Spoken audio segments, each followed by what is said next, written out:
Hello, my first grader friends. This week we have a new project. This project is inspired by an artist. Sometimes artists get inspiration, so ideas and feelings, from other artwork. This artist is named Paul Klee. He is very famous. He was famous a long time ago and is famous still today. Here are some of his most famous artworks. We will be inspired by this artwork. Last week, we learned about lines. This week, I want to tell you about shapes. There are two different kinds of categories for shapes. There is geometric shapes and organic shapes. This week, we are going to focus on geometric shapes. And those shapes are squares, rectangles, triangles, shapes that we can easily identify, so easily pick out. Let's get started. I'm starting off with my drawing with pencil, and I'm drawing a circle, but it's not perfect, so this is a trick. You can use something that's already circular. This is a roll of tape, or you could use a bowl or a cup, and you trace it. After the circle, we're going to add ears, and our ears are triangles.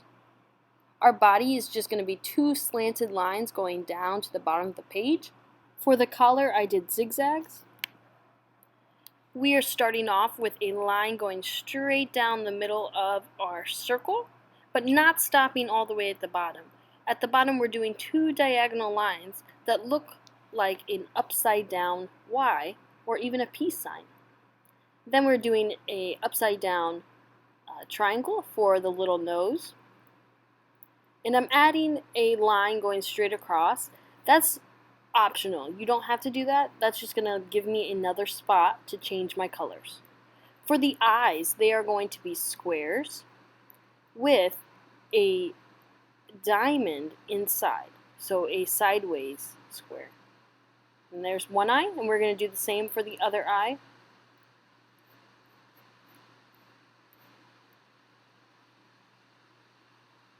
Taking my time.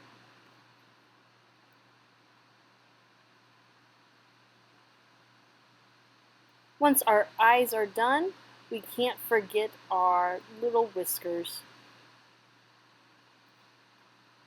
And those are just diagonal lines that start on the cheeks and go off of the head. The rest of the body, we are just going to break it up into squares. And we have the long rectangle for the tail. We are going to go over every line with a Sharpie, and that makes sure that our lines stand out.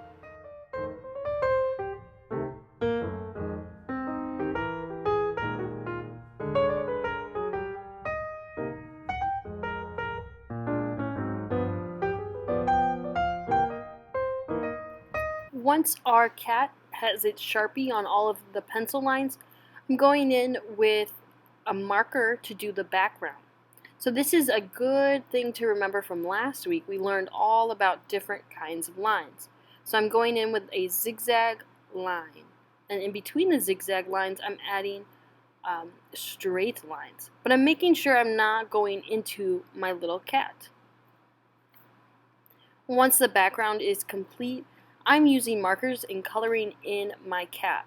You could use crayons, you could use watercolor colored pencils, whatever supplies you have, you can use for this. I added a couple more blocks to add different colors into my kitty. And I am carefully coloring inside the line, not missing any white spots.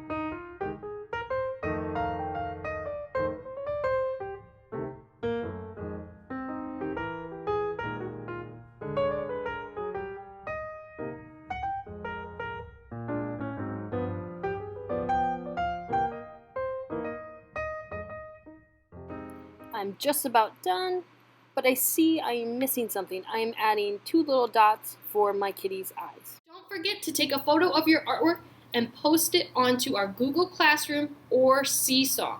I can't wait to see what you do. Bye!